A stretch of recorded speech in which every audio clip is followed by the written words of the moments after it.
3 çağrıyı bu iftar sofrasında yapmak istiyorum. Bunlardan birisi Çin yönetiminedir.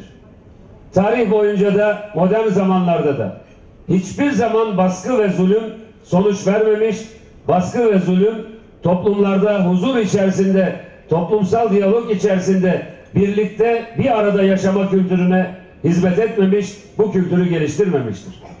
Baskının olduğu, bir başkasını bir takım devlet uygulamalarıyla zorla sindirilmeye çalışıldığı hiçbir toplumda toplumun fertleri arasında diyalog gelişmediği gibi maalesef hiç istemediğimiz manzaralar ortaya çıkmıştır.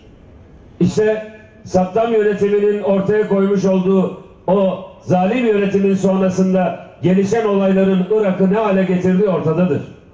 Aynı şekilde komşumuz olan Suriye'de insan hak ve özgürlüklerinden uzaklaşılarak ortaya konulan tablonun ne hale getirildiği ortadadır. Çin yönetimine buradan bir kere daha çok açık bir şekilde ifade etmek istiyoruz. Baskı ve zulüm hiçbir zaman fayda etmez. Baskı ve zulüm en fazla bu baskıyı yapanlara zarar verir. Bu baskıyı yapanların neyi istiyorlarsa istediklerini ortaya çıkarmaya asla ve asla müsaade etmez.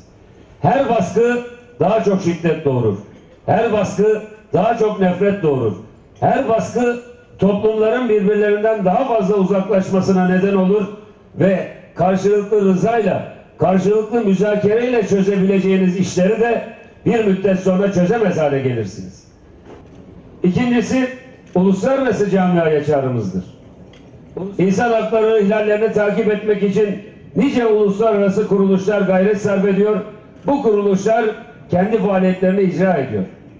Ama maalesef çoğu zaman Müslüman ülkelerdeki insan hakları uygulamaları, onların aleyhine olan baskılar gündeme geldiği zaman ne yazık ki insan hakları örgütlerinin çok fazla sesi çıkmıyor. Aynı şekilde Uygur bölgesindeki bu insan hakları ihlalleri konusunda da Birleşmiş Milletleri dünyadaki bütün insan hakları kuruluşlarını vazifelerini icra etmeye davet ediyoruz. Bu baskının açık bir şekilde dünya kamuoyuyla paylaşılması, bir haksızlık varsa bu haksızlığın açık ve diplomatik yollarla ifade edilmesi herhalde hem Birleşmiş Milletler'in hem de insan hakları ihlallerini takip eden örgütlerin en önemli vazifelerinden birisidir.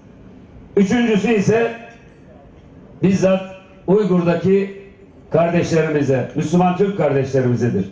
Bizim kültürümüz, bizim tarihimiz hicret tarihidir aynı zamanda.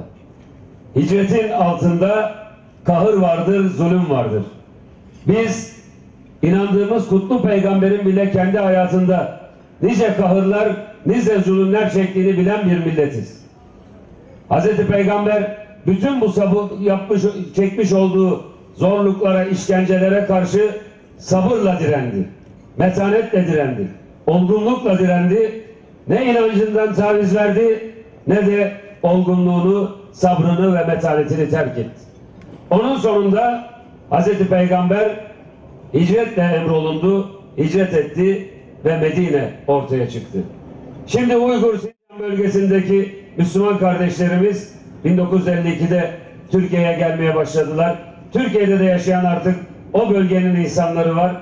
Ama büyük bir olgunlukla bütün bu zulümlere karşı da direnmesini, sabretmesini becerebiliyorlar. Biz Uygur halkına sabretmelerini inançla ve inatla bu anlamda da kendi haklarını, hukuklarını korumalarını tavsiye ediyoruz.